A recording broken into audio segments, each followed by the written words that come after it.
Hello friends, welcome to Times academy. So இன்றைக்கி நம்ம வீடியோவில் என்ன பார்க்க போகிறோம் அப்படின்னா, நம்மளுடைய தமிழ்நாட்டில் ஐசிஎஃப் இன்டெக்ரல் கோச் ஃபேக்ட்ரியில் ஜாப் நோட்டிஃபிகேஷன் வந்து அனௌன்ஸ்மெண்ட் பண்ணியிருந்தாங்க. அதாவது இது ஃபுல் அண்ட் ஃபுல் வந்து அப்ரெண்டிஸ் ஜாப் ட்ரைனிங் மாதிரி தான். இதில் வந்து உங்களுக்கு வந்து மினிமம் நீங்கள் 10th பாஸ் பண்ணியிருந்தால் தாராளமாக இதுக்கு நீங்கள் அப்ளை பண்ணலாம். இல்லை நீங்கள் 10th முடிச்சுட்டு ஐடிஐ அது ரிலவெண்ட்டான ட்ரேடில் வந்து நீங்கள் முடிச்சிருந்தீங்கன்னா கூட தாராளமாக வந்து இந்த ஐசிஎஃப் இன்டெக்ரல் கோச் ஃபேக்ட்ரி வந்து அப்ளை பண்ணலாம். ஸோ ஆல்ரெடி ப்ரீவியஸ் வீடியோவில் இதை பற்றின கம்ப்ளீட் டீட்டெயில்ஸ் நோட்டிஃபிகேஷன்ஸ் வீடியோஸ் வந்து நம்ம போட்டிருக்கோம். செலெக்ஷன் ப்ராசஸ்லாம் எப்படி இருக்கும், ஏஜ் என்ன, ஸோ மற்ற ஸ்டிஃபன்லாம் என்ன, எவ்வளோ வேகன்சி இருக்குது, கண்டிப்பாக கிட்டத்தட்ட ஒரு 900க்கு மேலே இருக்குது. ஸோ இப்போ வந்து இந்த வீடியோவில் ஃபுல் அண்ட் ஃபுல் என்ன பார்க்க போகிறோம் அப்படின்னா, ஆன்லைன் மூலமாக எதுக்கு இப்படி வந்து அப்ளை பண்ணலாம் அப்படிங்கிறத பற்றி கம்ப்ளீட்டாக டீட்டெயில்ஸ் பார்ப்போம். ஸோ ஆல்ரெடி பார்க்காதவங்க அந்த நோட்டிஃபிகேஷன் வீடியோவை பாருங்கள், அது டிஸ்கிரிப்ஷனில் இருக்கும். அதை பார்த்ததுக்கப்புறமா இந்த வீடியோஸ் பாருங்கள், உங்களுக்கு ரொம்பவே யூஸ்ஃபுல்லாக இருக்கும். 10th பாஸ் பண்ண மேல் ஃபீமேல் யாருனாலும் நீங்கள் தாராளமாக அப்ளை பண்ணலாம். ஸோ இன்டெக்ரல் கோச் ஃபேக்ட்ரி உங்களுக்கு வந்து இந்த வெப்சைட்டோட லிங்க்கும் கீழே டிஸ்கிரிப்ஷனில் இருக்கும். நீங்கள் அதை கிளிக் பண்ணால் டேரெக்டாக அந்த பேஜ் வந்து ஓப்பன் ஆயிரும். ஓகேங்களா? ஸோ இப்போ வந்து இதில் நம்ம என்னென்ன ஃபில் பண்ணணும், இதில் ரெட் கலரில் ஆல் காலம்ஸ் ஆர் மேண்டரி அப்படின்னா எல்லாமே கண்டிப்பாக ஃபில் பண்ணி தான் ஆகணும் அப்படிங்கிறது. ஃபஸ்ட்டு வந்து அப்ளிகண்ட் நேம் இருக்கும். இதில் வந்து உங்களோட நேம் போட்டுக்கோங்க. உங்களோட சர்டிஃபிகேட்டில் என்ன நேம் இருக்கோ அதை கரெக்டாக ஃபில் பண்ணுங்கள். இனிஷியல்னு இருக்குல்லையே, அது இனிஷியல் அந்த சின்ன காலமில் இனிஷியல் போட்டுக்கோங்க. ஸோ தென் வந்து டேட் ஆஃப் பர்த் வந்து உங்களுக்கு டேட் வைஸு, அதுக்கப்புறம் மந்த்து, இயரு அப்படின்னு கொடுத்துருக்காங்க. ஃபஸ்ட்டு வந்து நீங்கள் இயர் செலக்ட் பண்ணிக்கோங்க. ஓகேங்களா? டிஓபி, அதாவது select year, month and click on year date அப்படி தான் கொடுத்துருக்காங்க. அதனால் இயருங்கிற இடத்துல உங்களுடைய வருஷம் என்னன்னு செலக்ட் பண்ணிக்கோங்க. அதுக்கப்புறமா அடுத்த ஸ்டெப்ஸ் என்ன அப்படின்னா, மந்த்து என்ன மாதம் வந்து உங்களுக்கு இருக்குது, அதுக்கப்புறம் டேட்டு என்ன டேட்டோ அதை நீங்கள் கிளிக் பண்ணிங்க அப்படின்னா கரெக்டாக உங்களுக்கு அந்த வயசுப்படி வந்துடும். ஸோ அதை கரெக்டாக நீங்கள் ஃபில் பண்ணிக்கோங்க. ஸோ இதில் உள்ள எல்லாமே நீங்கள் சர்டிஃபிகேட்டை எடுத்து வச்சுக்கோங்க. இப்போ 10th நீங்கள் பாஸ் பண்ணியிருக்கீங்க அப்படின்னா, அதாவது அந்த 10th சர்டிஃபிகேட் எடுத்து வச்சு அதில் உள்ள நேமு, அதில் உள்ள டேட் ஆஃப் பர்த்து, ஸோ அதுக்கப்புறம் அதில் உள்ள டீட்டெயில்ஸ் எல்லாமே அப்படியே ஃபில் பண்ணுங்கள். எதுவும் மிஸ்டேக்ஸ் பண்ணிட வேண்டாம். ஸோ நேமு, டேட் ஆஃப் பர்த்லாம் மிஸ்டேக்ஸ் பண்ணிடவே கூடாது. அதுக்கப்புறம் உங்களுக்கு ஜெண்டர் மேல், ஃபீமேல், அதர்ஸ் கொடுத்துருக்காங்க. ஸோ அதை கரெக்டாக கிளிக் பண்ணிக்கோங்க. Community wise you are general category, OBC, SC, ST, EWS. OBC, SC, ST, இடபிள்யூஎஸ்னால் ஸோ அவங்க எல்லாமே ரிசர்வேஷன். நீங்கள் வந்து எஸ்சி, எஸ்டினா அதை கிளிக் பண்ணிக்கோங்க. இப்போ ஓபிசினா பேக்வர்டு கிளாஸ் எல்லாருமே அதை கிளைம் பண்ணிக்கலாம். பட் ஓபிசின்னு செப்பரேட்டாக சர்டிஃபிகேட் இருக்கும். மொபைல் நம்பர், உங்களோட 10 டிஜிட் மொபைல் நம்பரை இது பண்ணிக்கோங்க. ஏன்னா நீங்கள் அப்ளிகேஷன் ஃபார்ம் சப்மிட் பண்ணதுக்கப்புறமா உங்களுடைய மொபைல் நம்பர் கொடுத்துருக்கீங்களா, அங்கே தான் உங்களுக்கு அப்ளிகேஷன் வந்து நம்பர் ஜென்ரேட் ஆகும். ஆதார் நம்பர் 12 டிஜிட் நம்பர், உங்களோட ஆதார் நம்பர், இது எல்லாமே கண்டிப்பாக ஃபில் பண்ணி தான் ஆகணும். ஆனால் மேலே கொடுத்துட்டாங்க உங்களுக்கு ரெட் கலரில் ஆல் காலம்ஸ் ஆர் மேண்டரி அப்படின்னு. அதுக்கப்புறம் மெயில் ஐடி, கண்டிப்பாக உங்களுடைய mail ID, valid mail ID என்ன யூஸ் பண்ணுறீங்களோ அந்த மெயில் ஐடி வந்து நீங்கள் டைப் பண்ணிக்கோங்க. ஸோ தென் வந்து அடுத்த டீட்டெயில்ஸ் வந்து என்னென்னு பார்ப்போம். இது கொடுக்கப்பட்ட டீட்டெயில்ஸ் எல்லாமே கரெக்டாக ஃபில் பண்ணுங்கள். அப்ளிகேஷன் சப்மிட் பண்ணுறதுக்கு முன்னாடி ஒரு தடவைக்கு 2 தடவை செக் பண்ணி பார்த்துக்கோங்க. எம்ப்ளாய்மெண்ட் எக்ஸ்சேஞ்ச் நீங்கள் வந்து எம்ப்ளாய்மெண்ட்டில் பதிவு பண்ணியிருப்பீங்களா, அந்த ரெஜிஸ்ட்ரேஷன் நம்பர் வந்து கண்டிப்பாக ஃபில் பண்ணி ஆகணும். ஏன்னா இது எதுவுமே ஸ்கிப் பண்ணக்கூடாது. நீங்கள் ஸ்கிப் பண்ணிங்க அப்படின்னா சப்மிட் ஆகாது. அதனால் நீங்கள் அந்த வேலைவாய்ப்பு அலுவலகத்தில் பதிஞ்ச நம்பர் வந்து இதில் டைப் பண்ணுங்கள். ஃபாதர் நேம், சர்டிஃபிகேட்டில் ஃபாதர் நேம் கொடுத்துருப்பீங்களா, இனிஷியல் கரெக்டாக போடுங்க. ஸ்பெல்லிங் மிஸ்டேக்ஸ் இல்லாமல் பண்ணுங்கள். ஃபாதர் ஆக்குபேஷன் என்ன ஒர்க் பண்ணுறாங்க, பிஸ்னஸ்ஸு இல்லை ப்ரைவேட் ஜாப் இல்லை கவர்மெண்ட் ஜாப் செய்யுதுன்னா அந்த ஆக்குபேஷன்ஸ் வந்து கிளிக் பண்ணிக்கோங்க. மதர் நேம்னா மதர் நேம் போட்டுக்கோங்க. ஸோ மதரோட ஆக்குபேஷன்ஸ் என்னவா இருக்காங்க, ஹோம் மேக்கர்னா ஹோம் மேக் போட்டுக்கோங்க. இல்லாட்டி உங்களுக்கு வந்து என்ன ஒர்க் பண்ணுறாங்க, டீச்சர்ஸ் ஆர் பேங்க்கில் ஒர்க் பண்ணுறாங்களா, அது ரிலேட்டடாக போட்டுக்கோங்க. கீழே நோட்டுன்னு கொடுத்துருக்காங்க. ஸோ உங்களோட பேரண்ட்ஸ் யாராவது இந்த ஐசிஎஃப்பில் ஒர்க் பண்ணியிருந்தாங்க அப்படின்னா ஐசிஎஃப்னு நீங்கள் என்ட்ரு பண்ணணும். ரயில்வேஸில் ஒர்க் பண்ணியிருந்தாங்கன்னா RLY அப்படின்னு என்ட்ரு பண்ணணும். ஸோ அப்படி தான் கொடுத்துருக்காங்க. அட்ரஸ் ஃபார் கம்யூனிகேஷன், உங்களுடைய கம்யூனிகேஷன் அட்ரஸ் வந்து கரெக்டாக வந்து அதில் டைப் பண்ணிக்கோங்க. ஸோ எந்த காலமுமே ஸ்கிப் பண்ணிட வேண்டாம். ஸோ அடுத்து அதுதான். அதுக்கப்புறம் பின்கோடு, சிட்டி எல்லாமே கேட்டிருக்காங்க. உங்களுக்கு கம்யூனிகேஷன்ஸ்க்கு வந்து எந்த அட்ரஸ் வந்து வரணுமோ அப்படிங்கிறது டீட்டெயிலாக போட்டுக்கோங்க. ஸோ ஏன்னா நம்ம வந்து அப்ளிகேஷன் வந்து என்ட்ரு பண்ணப்போ எம்ப்ளாய்மெண்ட் பதிவு பண்ண நம்பரும் வேணும். ஸோ அதுதான் கொடுத்துருக்காங்க. எதையுமே நம்ம ஸ்கிப் பண்ண முடியாது. பின்கோடு கரெக்டாக பின்கோடு கொடுத்துக்கோங்க, சிட்டியில் கொடுத்துக்கோங்க. ஸோ அதுக்கப்புறம் தான் நம்மளுடைய இப்போ 10th தான் நீங்கள் உங்களுடைய குவாலிஃபிகேஷன் 10th அப்படின்னா நீங்கள் 10th ஸ்டாண்டர்டில் சிபிஎஸ்சியாக ஸ்டேட் போர்டான்னு கிளிக் பண்ணிவிட்டு டோட்டல் மார்க்ஸ் இருக்கிற இடத்துல ஸோ எவ்வளோ மார்க்குக்கு வந்து நீங்கள் எழுதுனீங்க, அதை எவ்வளோ மார்க் செக்யூர் பண்ணீங்க அப்படிங்கிறது போடணும். இல்லை நீங்கள் 12th முடிச்சிருந்தீங்க அப்படின்னா 10th மார்க்கு 12th மார்க் ரெண்டுமே நீங்கள் அந்த மாதிரி கிளிக் பண்ணி போட்டுக்கோங்க. ஸ்டேட் போர்ட்னா ஸ்டேட் போர்டு கிளிக் பண்ணுங்கள். சிபிஎஸ்சினா சிபிஎஸ்சியில் இது பண்ணி நீங்கள் அந்த மார்க்ஸ் மட்டும் போட்டு பண்ணீங்க.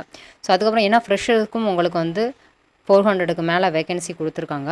ஸோ அதுக்கப்புறம் நீங்கள் 10th முடிச்சுட்டு ஐடிஐயில் அது ரிலவெண்ட். ஸோ இவங்க கொடுக்கப்பட்ட ட்ரேடு சம்மந்தமாக நீங்கள் ஐடிஐயில் முடிச்சிருந்தீங்க அப்படின்னா, இப்போ ஃபார் ஃபிட்டர், மிஷினிஸ்ட், எலக்ட்ரிஷியன்ஸ் கொடுத்துருக்காங்க இல்லையா, ஸோ அது ரிலேட்டடாக நீங்கள் முடிச்சிருந்தீங்க அப்படின்னா அந்த சர்டிஃபிகேட் வச்சுருக்கணும். நேஷனல் ட்ரேடு சர்டிஃபிகேட் கவுன்சில் மூலமாக வாங்கின சர்டிஃபிகேட் வந்து இருக்கணும். ஸோ அப்போனா என்ன ட்ரேடு பாஸ் பண்ணீங்க, ஃபிட்டர்னா ஃபிட்டர் போட்டுக்கோங்க. ஸோ எவ்வளோ மார்க்குக்கு வந்து நீங்கள் அட்டன் பண்ணீங்க, 700 அப்படின்னா எவ்வளோ மார்க் வந்து அதில் நீங்கள் எடுத்தீங்க, ஸோ அந்த மாதிரி இது பண்ணிக்கோங்க.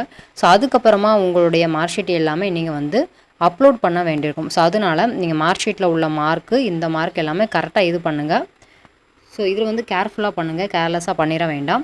அதுக்கப்புறம் கீழே medical lab technicians should possesses computer operator and programming assistant, இதுக்கு வந்து 2 வேகன்சி கொடுத்துருக்காங்க. ஸோ இது வந்து நீங்கள் அது ரிலேட்டடாக வந்து முடிச்சிருந்தீங்க அப்படின்னா அந்த இது கிளிக் பண்ணிக்கோங்க. இல்லாட்டி அது ஆட்டோமேட்டிக்காகவே உங்களுக்கு அந்த நெல்லுன்னு தான் வரும். ஸோ அதை நீங்கள் கிளிக் பண்ணிக்கோங்க.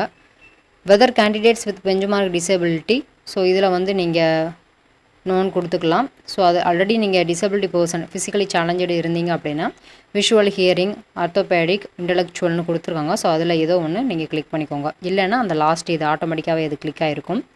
ஸோ தென் வந்து உங்களுக்கு ஃபீஸ் வந்து பொறுத்தவரை எஸ்சி, எஸ்டி, உமன், பிடபிள்யூடி கேண்டிடேட்ஸ்க்கு ஒன்றா ஃபீஸ் எதுவுமே கிடையாது. ஸோ அதர்ஸ், இது ஜென்ரல் கேட்டகரி, ஓபிசி கேட்டகரினா நீங்கள் ஃபீஸ் வந்து பே பண்ணணும். ஸோ ஆல் உமன்ஸ் வந்து உங்களுக்கு எக்ஸம்ஷன் தான், ஃபீஸ் பே பண்ண வேண்டாம். இது எல்லாமே பண்ணதுக்கப்புறமா வந்து பேங்க் ட்ரான்சாக்ஷன் ஐடின்னு கொடுத்துருக்காங்க. அதாவது இந்த சர்டிஃபிகேட் வந்து நம்ம அப்லோட் பண்ண வேண்டியிருக்கும். அப்லோடு பண்ணும்போது நீங்கள் ஃபீஸ் பே பண்ண ரிசிப்ட்டும் அப்லோட் பண்ண வேண்டியிருக்கும். அதில் உங்களோட ட்ரான்சாக்ஷன் ஐடியும் நீங்கள் என்ட்ரு பண்ணணும். ஸோ அதனால் அந்த என்பார் ஏன் மட்டும் கொடுத்துக்கோங்க, எக்ஸம்ஷன் டியூ டு அப்படின்னு கீழே நீங்கள் சப்மிட் பண்ணிட்டீங்க அப்படின்னா ஸோ அடுத்து இந்த பேஜ் வந்து ஓப்பன் ஆயிரும். மார்க்ஸ் எல்லாமே இந்த mark sheet, birth certificate, community certificate, employment exchange.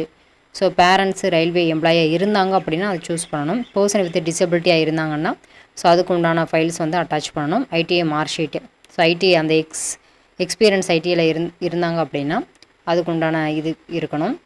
So உங்களுக்கு வந்து அந்த அப்லோட் பண்ண ஃபோட்டோ சைஸ் வந்து எவ்வளோ இருக்கணும் கொடுத்துருக்காங்க.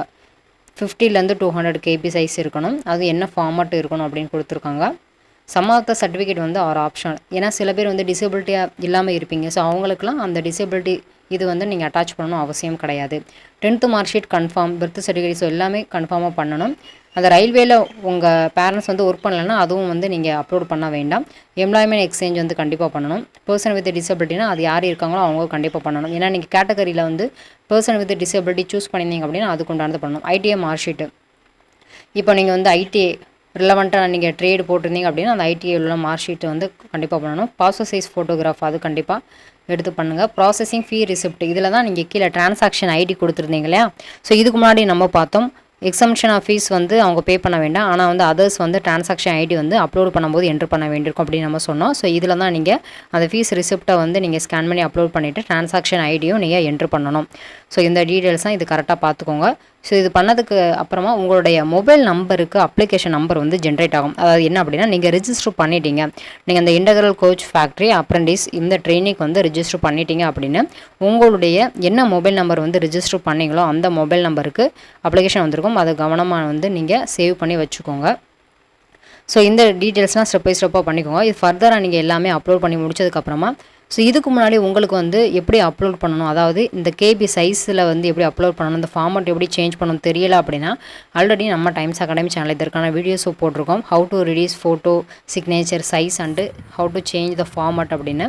அந்த வீடியோட லிங்க் கீழே டிஸ்கிரிப்ஷனில் இருக்கும், அது பார்த்துக்கோங்க. அது உங்களுக்கு ரொம்ப யூஸ்ஃபுல்லாக இருக்கும். ஸோ இப்போ மொபைலுக்கு நம்ம அப்ளிகேஷன் நம்பர் இது தான், இதை சேவ் பண்ணிக்கோங்க. ஸோ தென் வந்து இதுதான் நம்ம ஸ்டெப்ஸ் 1 வந்து கம்ப்ளீட் பண்ணிட்டோம். அதாவது ஆன்லைன் அப்ளிகேஷன் ஃபில் பண்ணிவிட்டு அதை சப்மிட் பண்ணிட்டோம். செகண்ட் ஸ்டெப்ஸ் வந்து என்ன பண்ணோம் அப்படின்னா அப்லோட் த ரெக்கார்டு சர்டிஃபிகேட். என்னென்ன சர்டிஃபிகேட்டோ அதை வந்து நம்ம அப்லோட் பண்ணணும். அவங்க கொடுக்கப்பட்ட கேபி ஃபார்மட்டில் அப்லோட் பண்ணணும். அதுக்கப்புறம் ஸ்டெப் 3 அக்னாலேஜ். நீங்கள் எல்லாமே இது பண்ணதுக்கப்புறமா உங்களுடைய அப்ளிகேஷன் வந்து நீங்கள் பிரிண்ட் அவுட் எடுத்து வச்சுக்கோங்க. ஸோ எதுக்கு அப்படின்னா இப்போ இதிலேருந்து கேண்டிடேட் வந்து ஷார்ட் லிஸ்ட் பண்ணுவாங்க. அதாவது உங்களோட மதிப்பெண் அடிப்படையில் ஷார்ட் லிஸ்ட் பண்ணும்போது சென்னையில் உங்களோட டாக்குமெண்ட் வெரிஃபிகேஷன் இருக்கும். அப்போது நீங்கள் இந்த பிரிண்ட் அவுட் வந்து கொண்டு போகணும். ஸோ அதனால் ஃபுல்லாக முடிச்சதுக்கப்புறம் பிரிண்ட் அவுட் எடுத்துக்கோங்க. ஸோ இது என்ன அப்படின்னா ஃப்ரீக்வெண்ட்லி ஆஸ்க்டு கொஸ்டின்ஸ். ஸோ உங்களுக்கு நிறைய டவுட்ஸ் இருக்கும். ஸோ இந்த வெப்சைட்லேயே ஃப்ரீக்வெண்ட்லி ஆஸ்க்டு கொஸ்டின்ஸ்னு கொடுத்துருக்காங்க. Is this a job opportunity? இது ஜாப் ஆப்பர்ச்சுனிட்டி கிடையாது, இது வந்து ஒன்லி ட்ரைனிங் தான் அப்படின்னு கொடுத்துருக்காங்க. Who can apply for this training? Employment எக்ஸ்சேஞ்சில் பதிவு பண்ணவங்க வந்து இதுக்கு வந்து அப்ளை பண்ணிக்கலாம் அப்படின்னு சொல்கிறாங்க. 10th பாஸ் பண்ணியிருக்கணும். நீங்கள் 10th ஸ்டாண்டர்டில் 50% மார்க் வந்து எடுத்துருக்கணும். What are the qualification required இதிலே கொடுத்துருக்காங்க. ஸோ ஐடிஐ ஹோல்டர்ஸ் அப்படின்னா அது ரிலவெண்ட்டாக அந்த நேஷனல் ட்ரேட் சர்டிஃபிகேட் இந்த ரிலவெண்ட் அதில் வந்து நீங்கள் சர்டிஃபிகேட் வச்சுருக்கணும். ஏன்னா அது எல்லாமே அப்லோட் பண்ண வேண்டியிருக்கும். ஹவு டு அப்ளை அதுதான் கொடுத்துருக்காங்க. அஃபிஷியல் லிங்கில் போய் நீங்கள் அப்ளை பண்ணணும் அப்படின்னு. What is the age limit, so எல்லாமே இதில் கீழே கொடுத்துருக்காங்க. அதனால் இந்த ஃப்ரீக்வென்ட்லி ஆஸ்க்டு கொஸ்டின்ஸ் வந்து உங்களுக்கு ரொம்பவே யூஸ்ஃபுல்லாக இருக்கும். அதுவும் வந்து அதிலே இருக்கும். வாட் ஆர் த ஸ்டிஃபண்ட், உங்களுக்கு வந்து அந்த 1 வருடம் இருக்குது அப்படின்னா, உங்களோட ட்ரைனிங் வந்து 1 வருடம் அப்படின்னா மாதம் வந்து எவ்வளோ சேலரி வந்து ஸ்டிஃபண்ட் மாதிரி கொடுக்காங்க அப்படின்னு. ஃபஸ்ட் இயர், செகண்ட் இயர் அப்படின்னு. ஃப்ரெஷருக்கு எவ்வளோ, அதாவது 10th பாஸ் பண்ணியிருப்பாங்களே, ஸோ அவங்களுக்கு இவ்வளோ இருக்கும். ஐடிஐ முடிச்சிருப்பாங்களே ரிலவெண்ட் ட்ரேடில் அவங்களுக்கு இவ்வளோ இருக்கும் அப்படின்னு சொல்லியிருக்காங்க. So what are the benefits of doing apprenticeship, அதுக்கப்புறம் அப்ளிகேஷன் ஃபீஸ் என்ன, அதர்ஸ்க்கு தான் 100, மற்றவங்களுக்கு எல்லாமே ஃபீஸ் வந்து பே பண்ண வேண்டாம். ஸோ மற்ற டீட்டெயில்ஸ் எல்லாமே இருக்குது. டிஸ்கிரிப்ஷனில் இது சம்மந்தமான வீடியோஸ் இருக்குது, பார்த்துக்கோங்க. ஸோ அதனால் நோட்டிஃபிகேஷன்ஸ் வீடியோஸ், ஃபோட்டோ சைஸ் எல்லாம் ரெடியூஸ் பண்ணுற வீடியோஸ் எல்லாமே டிஸ்கிரிப்ஷனில் இருக்குது. ஸோ இந்த மே 2019 பலதரப்பட்ட வேகன்சி வந்திருக்கு. State, central government, bank job. So அது எல்லா சம்மந்தமான வீடியோஸும் கீழே டிஸ்கிரிப்ஷனில் இருக்கும், பார்த்துக்கோங்க. ப்ளேலிஸ்ட்டோட லிங்க் இருக்கும், அதை கிளிக் பண்ணிங்க அப்படின்னா ஸோ எவ்வளோ ஜாப்ஸ் வந்து வந்திருக்கோ அவ்வளோ ஜாப்ஸ்க்கு நம்ம ஆல்ரெடி செப்பரேட்டாக வீடியோஸ் போட்டிருக்கோம். அது தொகுப்பாக வந்து ப்ளேலிஸ்ட்டில் இருக்கும், அதை பார்த்து யூஸ்ஃபுல்லாக இருக்கும் உங்களுக்கு. ஸோ இந்த வீடியோ உங்களுக்கு பிடிச்சிருந்துச்சு அப்படின்னா லைக், ஷேர், சப்ஸ்கிரைப் பண்ண மறந்துடாதீங்க. இது மாதிரி ஒவ்வொரு யூஸ்ஃபுல்லான வீடியோஸும் நம்ம டைம்ஸ் அகாடமி சேனல் தொடர்ந்து அப்லோட் பண்ணிகிட்டே இருக்கும். ஸோ தொடர்ந்து வாட்ச் பண்ணுங்கள் ஃப்ரெண்ட்ஸ். தேங்க்ஸ் ஃபார் வாட்சிங். All the best. Thank you so much.